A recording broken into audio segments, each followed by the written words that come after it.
Okay, so I have been at work all day, but I just got the opportunity to look over some of the exam questions.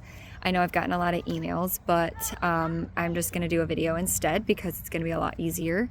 If there's screaming children, it's because there's a daycare next door. But I am going to be giving back 4 points. And I'll go over those questions. So one of the questions was about the Little League elbow. If they have medial elbow pain but no findings, look at Little League shoulder. It was kind of like implied in the like different diagnoses or differential diagnoses for the shoulder to possibly have elbow pain, but she didn't specifically say it in the lecture. So I am going to throw that one out, especially because nobody got it right. The other one was the CMC arthrokinematics.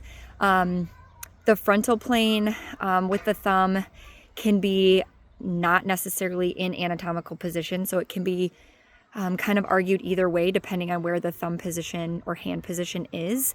So I didn't like it. So and it was kind of a mixed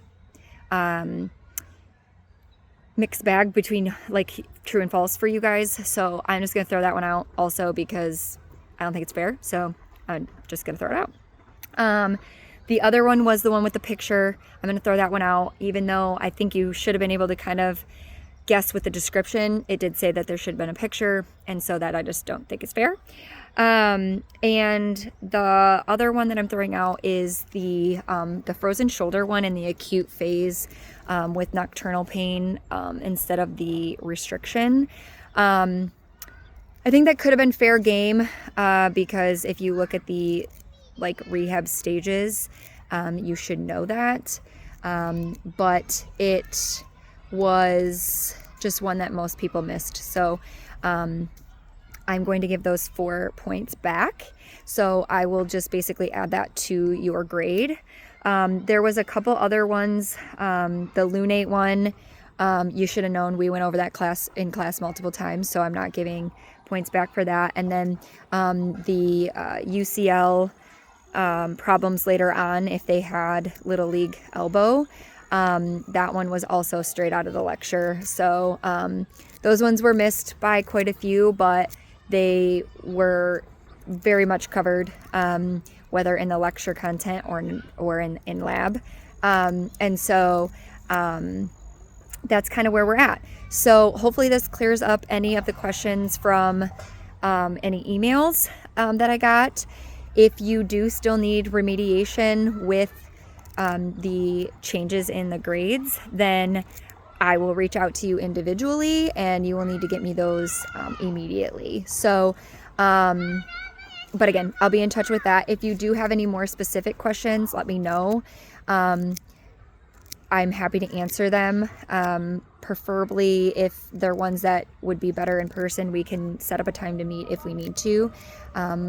Otherwise, hopefully this clears up some of the answers and concerns you might have had. Overall, though, I think you guys did really well.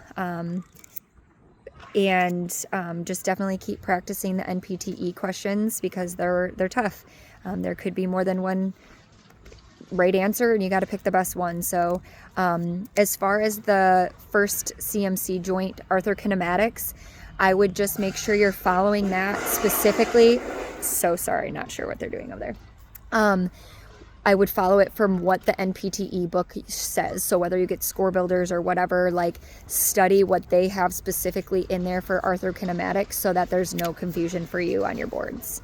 Again, if you have any questions, let me know. Otherwise, I'll see the rest of you tomorrow, and good luck to everybody else if I don't see ya.